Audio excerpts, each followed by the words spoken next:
कैसे हैं आप सभी। मैं आपका ज्योतिष मित्र श्लोक वर्मा आपके अपने चैनल श्री हनुमंत कृपा पर आपका हार्दिक स्वागत करता हूं, अभिनंदन करता हूं। साथ ही श्री हनुमान जी से, अपने बड़े भैया से ये निवेदन करता हूं कि वह आप सभी को सुख समृद्धि प्रदान करें। मेरे जितने भी व्यूअर्स हैं उन्हें अपना आशीर्वाद प्रदान करें। दोस्तों, आज जिस राशि से संबंधित हम लोग बात करने वाले हैं वह मेष राशि और लग्न है। अतः वे सभी जातक जो मेष लग्न के हैं, मेष राशि के हैं, या जिनके नाम के प्रथम अक्षर मेष राशि और लग्न के अंतर्गत आते हैं, वह सभी इस वीडियो से लाभ उठा सकते हैं।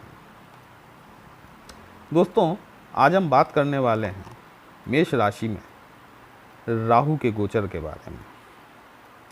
30 अक्टूबर 2023 के दिन राहुदेव आपकी पत्रिका के 11वें भाव को छोड़कर 12वें भाव में प्रविष्ट हुए थे।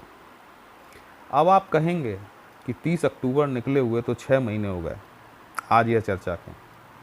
सही बात है, लेकिन आज अब वक्त महत्वपूर्ण है। महत्वपूर्ण इसलिए कि हमारी पत्रिका में 12 भाव और 9 ग्रह होते हैं। 9 ग्रहों में से 7 ग्रह ऐसे होते हैं जो सीधी रेखा में चलते हैं, कभी कभी वक्री भी हो जाते हैं। लेकिन और राहु केतु 2 ग्रह ऐसे हैं जो सदैव वक्री चलते हैं। अर्थात अन्य 7 ग्रह जब भाव बदलते हैं तो उनकी डिग्री 1 से शुरू होती है और 30 पर ख़त्म होती है। वहीं राहु और केतु की डिग्रीज जब वो भाव बदलते हैं तो वो 30 से शुरू होती है और शनै शनै घटते घटते 1 पर आकर ख़त्म होती है। जैसा मैंने आपको पहले भी बताया है कि हमारी पत्रिका के 6, 8 और 12 ये भाव त्रिक भाव कहलाते हैं। 30 अक्टूबर 2023 को राहुदेव आपकी पत्रिका के 11वें भाव को छोड़कर 12वें भाव में प्रविष्ट हुए। उस समय उनकी डिग्री 30 से शुरू हुई थी और वर्तमान परिस्थिति में राहुदेव 19 डिग्री पर पहुंच चुके हैं। आपको मैंने यह भी बताया है कि कोई भी ग्रह 10 डिग्री से 20 डिग्री के बीच का जब होता है तब वह पूर्ण रूप से बलवान होता है। वह पूर्ण युवावस्था का ग्रह होता है और अपने अच्छे या बुरे परिणाम पूर्ण रूप से देने में सक्षम होता है। डराने वाली बात नहीं कर रहा हूँ दोस्तों, लेकिन राहुदेव आपके 12वें भाव में आए हुए हैं। 12वां भाव जो होता है वो हमारे आध्यात्मिक चिंतन से संबंधित होता है, हमारी विदेश यात्रा से संबंधित होता है, विदेश से धन लाभ से संबंधित होता है, मानसिक चिंताओं से संबंधित होता है, हमारी जेल यात्रा से भी संबंधित होता है। दोस्तों, जब राहुदेव आपकी पत्रिका के 12वें भाव में प्रविष्ट हुए तब आपने इस बात को महसूस किया होगा कि आपकी अकारण चिंताएं बढ़ी होंगी, आपको रातों की नींद कुछ कुछ उड़ने लगी होगी, आप व्यर्थ विवाद में फंसते जा रहे होंगे। यदि ऐसा है तो ये सब राहु के कारण है। देखिए, राहु एक भ्रम है, एक मायाजाल है। यहाँ मैं आपसे ये कहना चाहूँगा कि आप जिंदगी का कोई भी बड़ा और महत्वपूर्ण निर्णय लेने से पहले एक बार अपने स्वजनों, अपने हितैषियों, अपने गुरुजनों की राय अवश्य लें। अन्यथा राहु आपको ऐसे मायाजाल में अब फंसाने वाला है जहाँ से निकल पाना बहुत मुश्किल होगा। राहु को 3 दृष्टियाँ प्रदान की गई हैं जो कि 5वीं, 7वीं और 9वीं होती है। 12वें भाव में बैठकर राहु अपनी पंचम दृष्टि से आपके चतुर्थ भाव को देखेंगे। चतुर्थ भाव आपके सुख का घर, आपकी माता का घर, आपके भूमि, भवन, वाहन से संबंधित सुख सुविधाओं का घर होता है।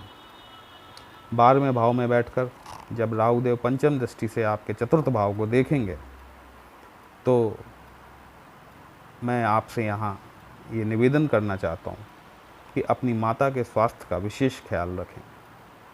अपने आप को किसी भी भूमि, भवन और वाहन से संबंधित झगड़ों में न फंसाएं। आप, बल्कि मैं कहूँगा, आप किसी भी झगड़े में स्वयं को न फंसाएं।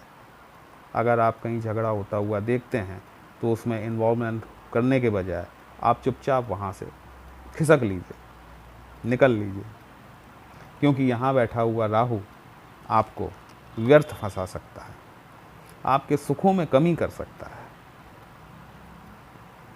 अब राहु की 7वीं दृष्टि आपके 6वें भाव पर पड़ रही है। 6वां भाव, जैसे कि मैंने आपको पहले भी बताया हुआ है, कि हमारे रोग, ऋण और शत्रुओं से संबंधित होता है।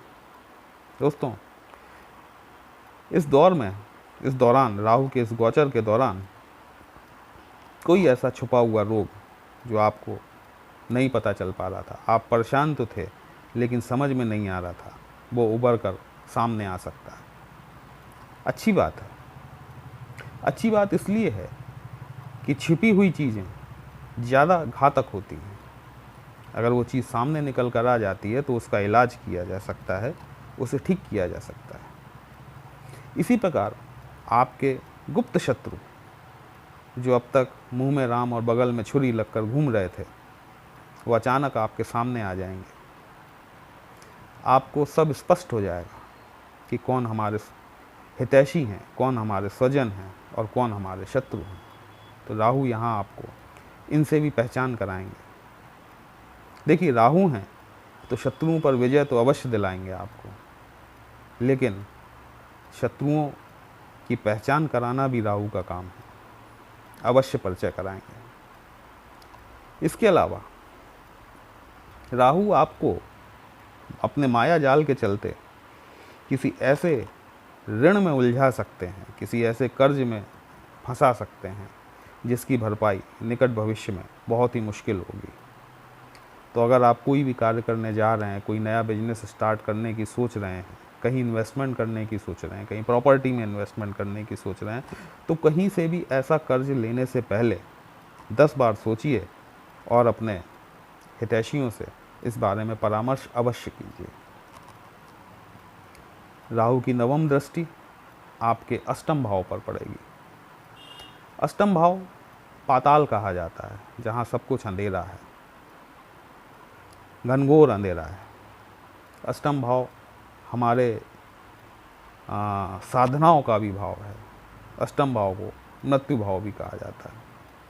8वें भाव को आकस्मिक खर्चों का भी भाव कहा जाता है।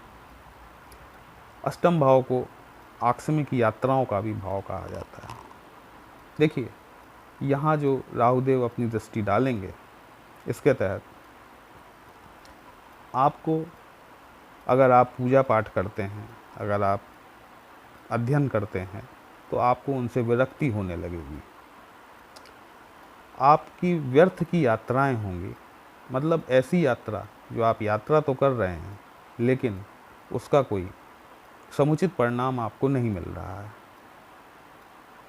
और अगर आपकी पत्रिका में राहु की दशा या महादशा चल रही है, तो मेरा निवेदन है कि इसका उपाय आप अवश्य करें। किसी अच्छे ज्योतिषी से परामर्श लें और परामर्श लेने के बाद आप अपनी जो भी वो उपचार बताते हैं, आपकी पत्रिका के हिसाब से आप इसका उपचार अवश्य करें। ये आने वाला वक्त समस्या कारक है।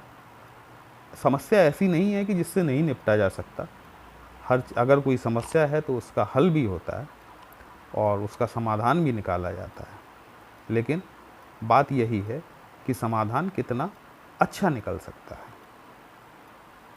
तो अगर आपको हमारा आज का विश्लेषण अच्छा लगा हो तो आप अपने इस चैनल को लाइक, शेयर और सब्सक्राइब ज़रूर करें। और अगर आप हमसे अपना पत्रिका विश्लेषण कराना चाहते हैं तो व्हाट्सएप नंबर दिया हुआ है, आप हमसे कांटेक्ट कर सकते हैं। आपको समुचित समाधान प्रदान किया जाएगा। कल फिर मिलते हैं एक नई राशि के साथ। तब तक के लिए जय श्री राम।